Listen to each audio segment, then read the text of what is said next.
नमस्ते दोस्तों, स्वागत है आप सभी का। मेरा नाम है आशीष कुमार गुप्ता। इस वीडियो में हम बात करने वाले हैं प्रेजेंट परफेक्ट टेंस के बारे में। पिछले वीडियो में हमने बात की थी प्रेजेंट कॉन्टिन्यूस टेंस के बारे में। प्रेजेंट कॉन्टिन्यूस टेंस में होता था कि उसमें क्रिया जारी रहती थी, यानी कि काम अभी समाप्त नहीं हुआ रहता था। लेकिन प्रेजेंट परफेक्ट टेंस में काम समाप्त हो चुका होता है। जैसे मैं खाना खा चुका हूँ। इस सेंटेंस से पता चल रहा है कि काम समाप्त हो चुका है, यानी कि खाना खाने का जो काम है वो समाप्त हो चुका होता है। प्रेजेंट परफेक्ट टेंस की पहचान है कि इसके हिंदी वाक्य अंत में चुका है, चुकी है, चुके हैं, आ है, या है, ये हैं शब्द आते हैं। अगर आप किसी भी सेंटेंस में ये शब्द देखें तो आप समझ जाए कि यह प्रेजेंट परफेक्ट टेंस का सेंटेंस है। जैसा कि सभी टेंस में 4 तरह के सेंटेंस होते हैं: एफर्मेटिव, निगेटिव, इंट्रोगेटिव और इंट्रोगेटिव निगेटिव। सबसे पहले हम बात करेंगे एफर्मेटिव सेंटेंस के बारे में। एफर्मेटिव सेंटेंस यानी कि सकारात्मक वाक्य। सकारात्मक वाक्यों को इंग्लिश में ट्रांसलेट करने के जो फार्मूले हैं वो हैं: सबसे पहले लिखा जाता है सब्जेक्ट, फिर सब्जेक्ट के अनुसार हैज या हैव का प्रयोग किया जाता है, फिर इसमें वर्ब की थर्ड फॉर्म का प्रयोग किया जाता है। वर्ब की 3 फॉर्म होती हैं, फर्स्ट, सेकेंड और थर्ड। तो यहाँ पे थर्ड फॉर्म का प्रयोग किया जाता है। फिर लिखा जाता है ऑब्जेक्ट, फिर अदर वर्ड, यानी कि ऑब्जेक्ट के बाद जो वर्ड बचते हैं उनको यहाँ पे लिखा जाता है। जैसे लिखा है मैं क्रिकेट खेल चुका हूँ, तो इसको हम बनाएंगे इंग्लिश में। तो सबसे पहले लिखेंगे सब्जेक्ट। तो सब्जेक्ट यहाँ पर मैं है, और मैं को इंग्लिश में कहते हैं आई।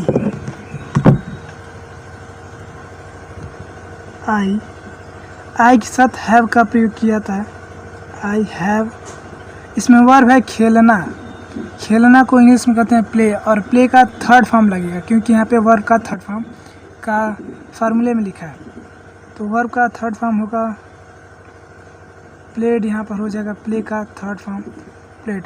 ऑब्जेक्ट का पता करेंगे, ऑब्जेक्ट का पता क्या लगा कर किया जाता है, तो क्रिकेट है यहाँ पर, आई हैव प्लेड क्रिकेट। अगला है तुम खाना खा चुके हो। यहाँ पर सबसे पहले लिखेंगे सब्जेक्ट। सब्जेक्ट यहाँ पर तुम है, और तुम को इंग्लिश में कहते हैं यू, और यू के साथ हैव का प्रयोग किया जाता है हमेशा।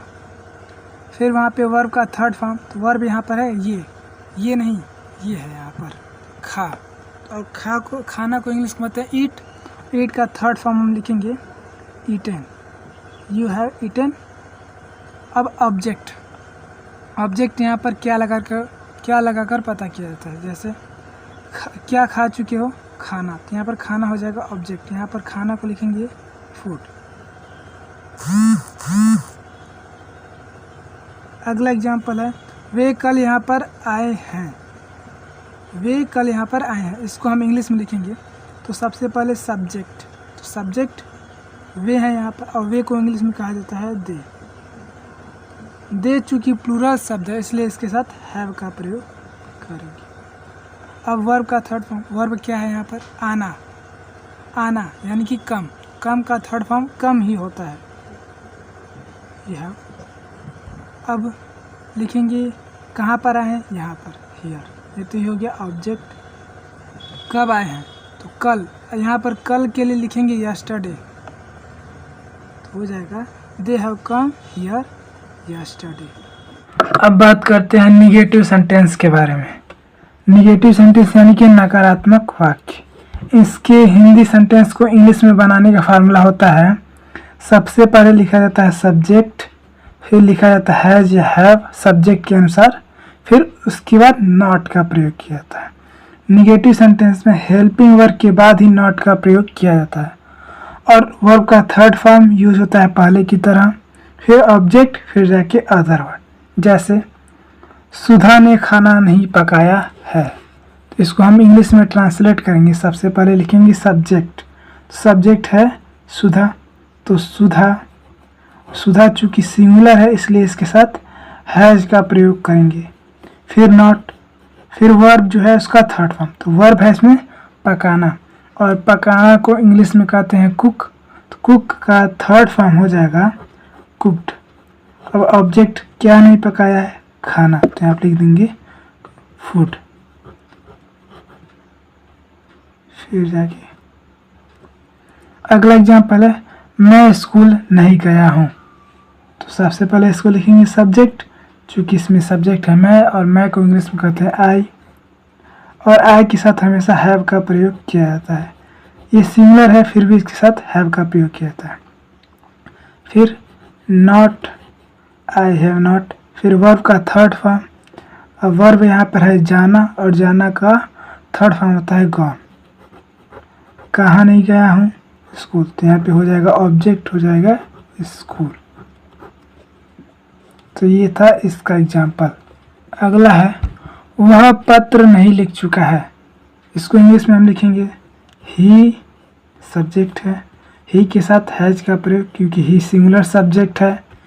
हैज के बाद not, he has not. Verb का थर्ड फॉर्म राइट, यहाँ पर होगा लिखना का, इंग्लिश राइट होगा, और राइट का थर्ड फॉर्म होगा रिटन।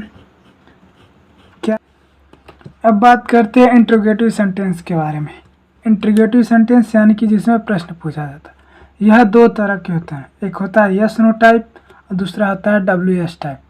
सबसे पहले बात करेंगे यस नो टाइप क्वेश्चन के बारे में, यानी कि जिसका आंसर यस या नो में दिया जा सकता है उसे यस नो टाइप क्वेश्चन कहते हैं। किसी भी प्रकार की इंट्रोगेटिव सेंटेंस में सबसे पहले हेल्पिंग वर्ब का प्रयोग किया जाता है, फिर जाके सब्जेक्ट लिखा जाता है, फिर इसमें है वर्ब का थर्ड फॉर्म का प्रयोग किया जाता है, फिर ऑब्जेक्ट, फिर अदर वर्ड, और सबसे लास्ट में क्वेश्चन मार्क का प्रयोग किया जाता है, क्योंकि यह इंट्रोगेटिव सेंटेंस है। मान लीजिए एग्जांपल दिया है, क्या वह घर जा चुका है।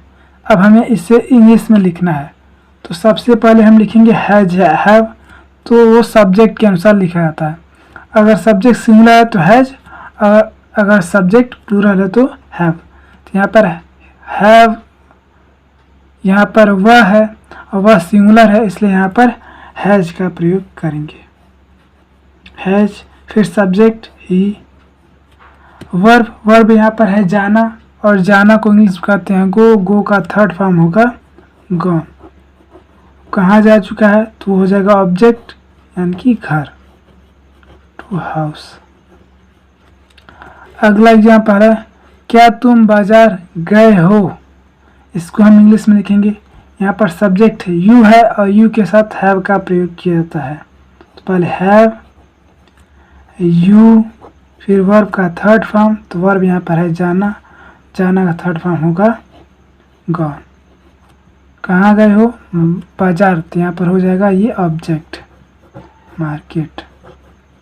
अगला है, क्या तुम यह खबर सुन चुके हो।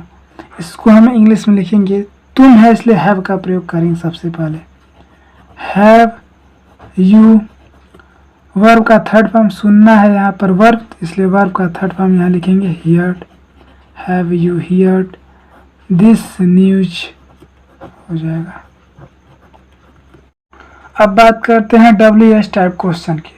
तो WS टाइप क्वेश्चन का मतलब जो व्हाट, वाई, वेयर से शुरू होते हैं उन्हें WS टाइप क्वेश्चन कहा जाता है। अब इसके हिंदी सेंटेंस को इंग्लिश में बनाने का जो फार्मूला है वो है, सबसे पहले क्वेश्चन वर्ड, यानी कि जो व्हाट, वेयर जो होगा हिंदी में उसका इंग्लिश लिखेंगे, फिर सब्जेक्ट के अनुसार हैज है, फिर सब्जेक्ट, वर्ब का थर्ड फॉर्म, ऑब्जेक्ट, फिर अदर वर्ड, और सबसे लास्ट में क्वेश्चन। जैसे मान लीजिए अगला एग्जांपल है, तुम अपना पाठ क्यों याद कर चुके हो। अब हमें इसे इंग्लिश में ट्रांसलेट करना है, तो सबसे पहले हम लिखेंगे क्वेश्चन वर्ड। तो अब इसमें क्वेश्चन वर्ड है क्यों, क्यों को इंग्लिश में कहते हैं वाई। तो अब लिखेंगे सब हैज या हैव, तो यहाँ पर सबसे पहले सब्जेक्ट देखेंगे, तो यहाँ पर तुम है और तुम के साथ लगता है हैव, तो हो जाएगा हैव, फिर सब्जेक्ट यू हो जाएगा यहाँ पर, फिर वर्ब का थर्ड फॉर्म, और वर्ब यहाँ पर याद करना, और याद करना का थर्ड फॉर्म होता है लर्नड, ठीक। और फिर लिखेंगे ऑब्जेक्ट, क्या याद कर चुकी हो, अपना पाठ, तो हो जाएगा योर लेसन, फिर जाके क्वेश्चन, क्योंकि अदर वर्ड है नहीं इसमें।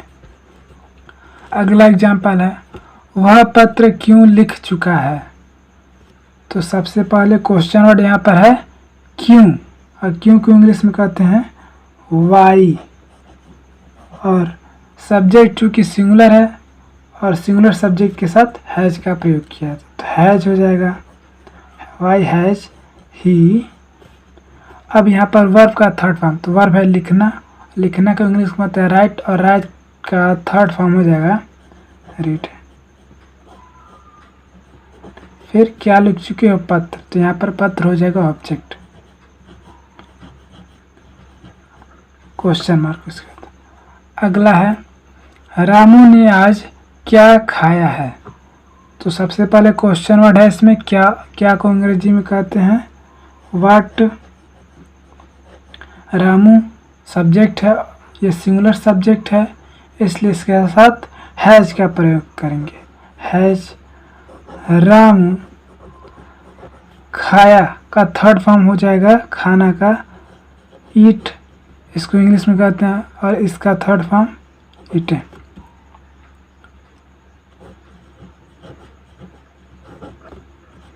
इसका होगा what has Ramu eaten today. अब बात करते हैं इंट्रोगेटिव निगेटिव सेंटेंस के बारे में। ये भी दो तरह के होते हैं, यस नो टाइप और डब्ल्यू टाइप। तो सबसे पहले बात करते हैं यस नो टाइप क्वेश्चन की। तो इसका फार्मूला है has have plus subject plus not plus verb का third form plus object plus other word plus question mark, यानी कि बिल्कुल इंट्रोगेटिव सेंटेंस की तरह है, बस यहाँ पर सब्जेक्ट के बाद नॉट लग गया, बस, और कुछ अंतर नहीं है। एग्जाम्पल में देखें तो क्या तुमने आज खाना नहीं खाया है। अब इसको इंग्लिश में हम ट्रांसलेट करेंगे बिल्कुल इंट्रोगेटिव सेंटेंस की तरह। सबसे पहले हैज या हैव सब्जेक्ट के अनुसार, यहाँ पर सब्जेक्ट है तुमने यानी कि यू, और यू के साथ हैव का प्रयोग किया जाता है, तो हो जाएगा हैव सब्जेक्ट, फिर लिखेंगे हैव यू हो जाएगा। फिर नॉट वर्ब का थर्ड फॉर्म, वर्ब का थर्ड फॉर्म यहाँ पर वर्ब है खाया। अब खाया को इंग्लिश में कहते हैं ईट, और ईट का थर्ड फॉर्म हो जाएगा eaten. Have you not eaten, क्या नहीं खाया है, खाना, तो यहाँ पर ऑब्जेक्ट है खाना, नॉट ईटन फूड, कब नहीं खाया है, तो हो जाएगा ये टुडे यानी कि आज। फिर सबसे लास्ट में क्वेश्चन मार्क, ये है अदर वर्ड में आएगा। अगला एग्जाम्पल है क्या वह दिल्ली से नहीं आया है। अब इसको हम इंग्लिश में लिखेंगे सब्जेक्ट के अनुसार हैज या हैव का प्रयोग, तो यहाँ पर है सब्जेक्ट वह को इंग्लिश में कहते हैं ही, और ही चूँकि सिंगुलर सब्जेक्ट है इसलिए इसके साथ हैज का प्रयोग करेंगे, तो हैज, फिर सब्जेक्ट ही, फिर नॉट वर्ब का थर्ड फॉर्म, यहाँ पर वर्ब है आना, आना को इंग्लिश में कहते हैं कम, और कम का थर्ड फॉर्म कम होता है, सेम वही होता है कम। कहाँ से नहीं आया है, दिल्ली से, तो से के लिए हो जाएगा फ्रॉम, और दिल्ली के लिए यहाँ पे लिखेंगे दिल्ली। फिर सबसे लास्ट में क्वेश्चन मार्क। अगला एग्जाम्पल है क्या पिताजी रामायण नहीं पढ़ चुके हैं। तो पिताजी सिंगुलर सब्जेक्ट है इसलिए इसके साथ हैज फादर नॉट, पढ़ना का रीड होता है, रीड का थर्ड फॉर्म रीड ही होता है, दी रामायण, ये पुस्तक का नाम है इसलिए यहाँ पर आर कैपिटल है। फिर सबसे लास्ट में question mark. WH type question, इसका फार्मूला है क्वेश्चन वर्ड, फिर हैज या हैव, फिर सब्जेक्ट, फिर नॉट, फिर वर्ब का third form, object plus other word plus question mark, बिल्कुल इंट्रोगेटिव सेंटेंस के WH टाइप क्वेश्चन की तरह। अगला एग्जाम्पल देखते हैं हम लोग, सूर्य क्यों नहीं निकला है। इसको हम इंग्लिश में कैसे लिखेंगे। तो सबसे पहले क्वेश्चन वर्ड, यहाँ पर है क्यों, क्यों को इंग्लिश में कहते हैं वाई, तो हो जाएगा वाई। सूर्य एक ही है इसलिए यहाँ पर लिखेंगे हैज, फिर सब्जेक्ट यहाँ पर सन है तो हो जाएगा सन एक विशेष तारा है, एक विशेष ऑब्जेक्ट है, इसलिए यहाँ पर इसके लिए हम कैपिटल लगाए हैं और द लगाए हैं। ठीक, अगला है नॉट।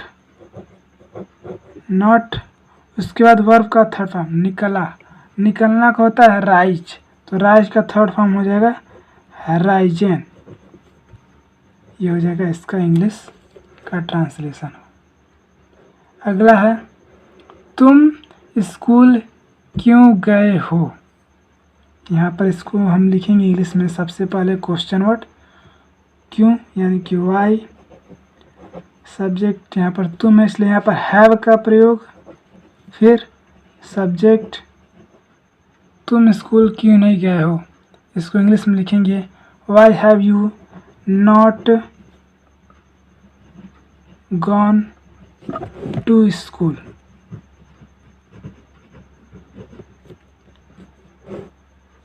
अगला है आप बिस्कुट क्यों नहीं खरीदे हैं, तो यहाँ पर क्यों को इंग्लिश में लिखेंगे वाई। आप यानी कि इसको भी इंग्लिश में कहते हैं यू, और यू के साथ लगता है have. Y have you not, खरीदना को इंग्लिश में कहते हैं बाई, और बाई का थर्ड फॉर्म होगा बॉट। क्या नहीं खरीदे हैं, बिस्किट, तो हो जाएगा ऑब्जेक्ट बिस्किट। ये था प्रेजेंट परफेक्ट टेंस। यहाँ पर चैप्टर समाप्त होता है।